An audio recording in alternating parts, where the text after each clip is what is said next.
வாழ்க வையகம், வாழ்க வையகம், வாழ்க வளமுடன். குருவே துணை. அன்பர்கள் அனைவருக்கும் பணிவான வணக்கம். இன்றைய தலைப்பு தெரிந்ததில் தெரியாதது. குழந்தை பையனா பொண்ணா என்பது பற்றி ஒரு சில கருத்துக்கள். அன்பர்களே, நமது உடம்பு செல்களால் ஆக்கப்பட்டுள்ளது.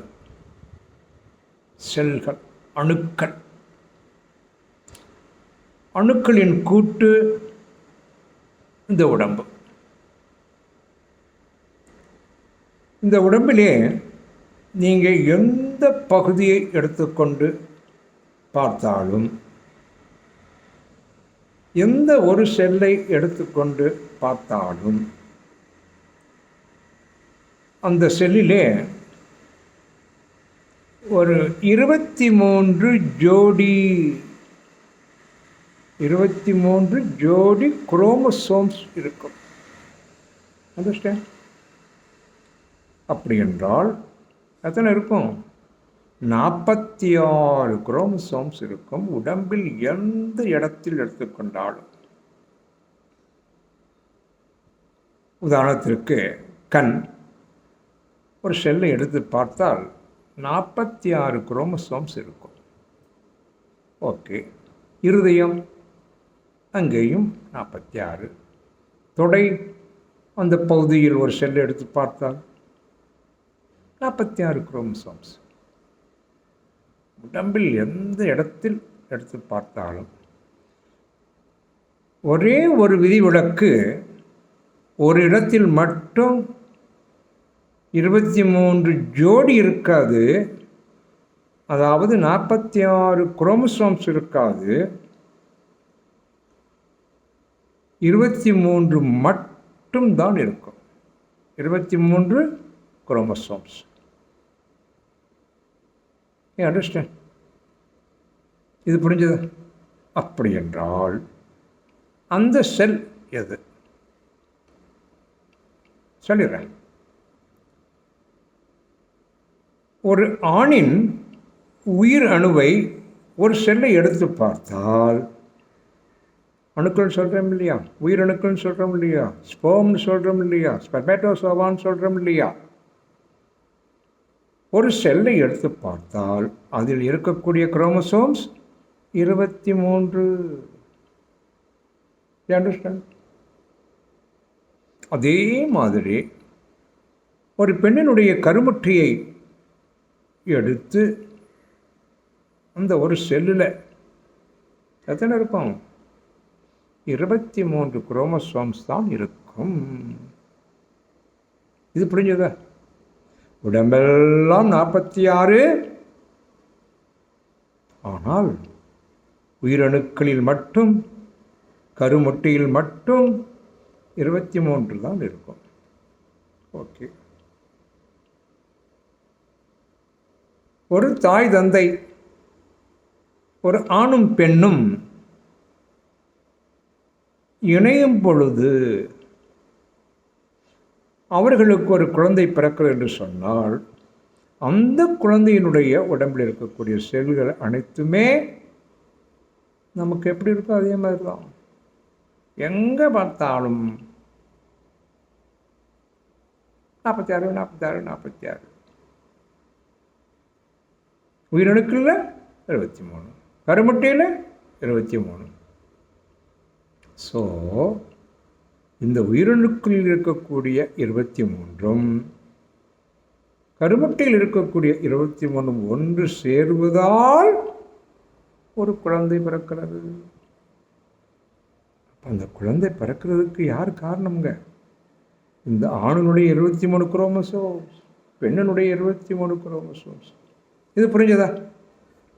அப்போ அந்த குழந்தை பிறக்கிறதுக்கு பொறுப்பே 2 பேரும் ஏற்றுக்கிறாங்க. Okay, right.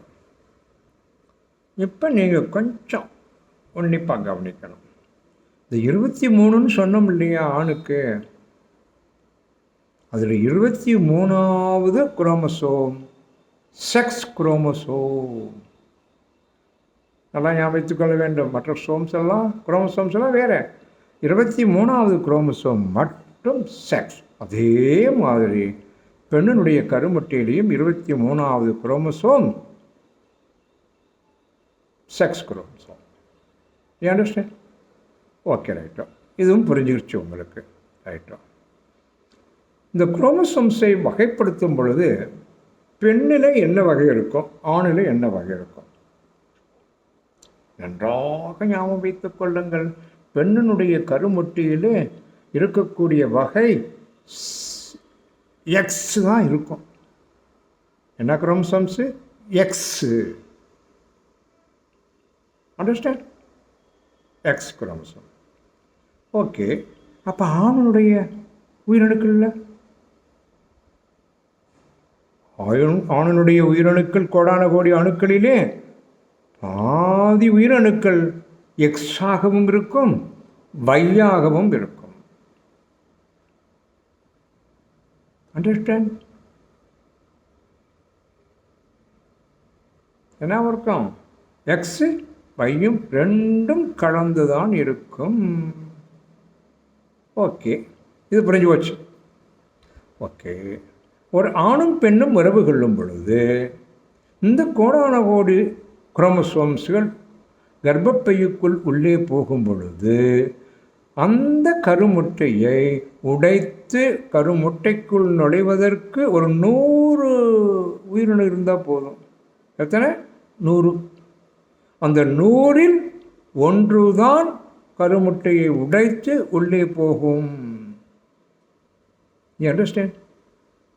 ஒரே ஒரு உயிரணு கருமுட்டைக்குள்ளே போகுது. கோடான கோடியில் 100 எதுக்கு போகுது? இந்த கருமுட்டையோட தோலை உடைக்கிறதுக்காக, கிழிச்சுக்கிட்டு உள்ளே போகணும் இல்லையா, அதுக்காக. ஓகே. அப்படி உள்ளே போகிற குரோமோசோம் எக்ஸா ஒய்யா? அண்டர்ஸ்டாண்ட்? எக்ஸ் என்று சொன்னால் பெண்ணுடைய கருமுட்டை எக்ஸ். ஆகவே பிறக்கக்கூடிய குழந்தை பெண் குழந்தை தான் பிறக்கும். ஒய் குரோமோசோம்ஸ் நுழைந்து விட்டால் முட்டைக்குள் ஆண் குழந்தை பிறக்கும். வரிசையாக சொல்லி வந்திருக்கிறேன். I hope you understand. புரியுதுங்களா? ஆக குழந்தை பையனா பொண்ணா யார் பொறுப்பு? 10 மாதம் சுமந்து பெற்றாலும் கூட அந்த குழந்தை ஆணா பெண்ணா பையனா பொண்ணா என்று தீர்மானிப்பது ஆணனுடைய உயிரணு. ஸோ ஒரு 10 ஆண்டுகளுக்கு முன்பு கூட இது போன்ற தெளிவு நம்மிடையே கிடையாது. 2வதும் பொம்பளை பிள்ளையாக்கும், அவளை சொல்லு. எவ்வளவு வசைகள், அடி தடி, டைவர்ஸ். இந்த 10 ஆண்டுகள் கொஞ்சம் தெளிவு பெற்றிருக்கிறோம். குறிப்பாக இந்த காயக்கல்ப பயிற்சி மனவளக்கலையிலே கொடுக்கப்படுகிறது. அங்கே மிக தெளிவாக எடுத்துச் சொல்லுகின்றார்கள் இந்த ஆசிரியர் பெருமக்கள். நன்றாக மனதில் வைத்துக் கொள்ளுங்கள். அதற்கு என்று ஸ்பெஷலைஸ்டு ட்ரைனிங் கொடுக்கப்படுகிறது. ஆக நாம் இனிமேல் கொண்டாவது ஒரு குழந்தை பையனா பொண்ணா என்பது அந்த தந்தை தான் தீர்மானிக்கிறான். ஆகவே அந்த பொறுப்பை நாம் ஏற்றுக்கொண்டு ஓகே அதற்கு ஏற்றாற்போல் நாம் முறைப்படுத்திக் கொள்வதுதான் சரி என்று தோன்றுகிறது. ஆகவே தெரிந்ததில் தெரியாதது ஒருவேளை உங்கள் அனைவருக்குமே தெரிந்திருக்கும் என்று சொன்னால் சந்தோஷம். தெரிந்த ஒன்றை தெளிவுபடுத்திக் கொள்ளுங்கள். தெரியாதவர்கள் தெரியாதவர்களுக்கு தெரிந்தவென்று சொல்லுங்கள். I hope you understand. That's all for this day. Thank you. Bye for now.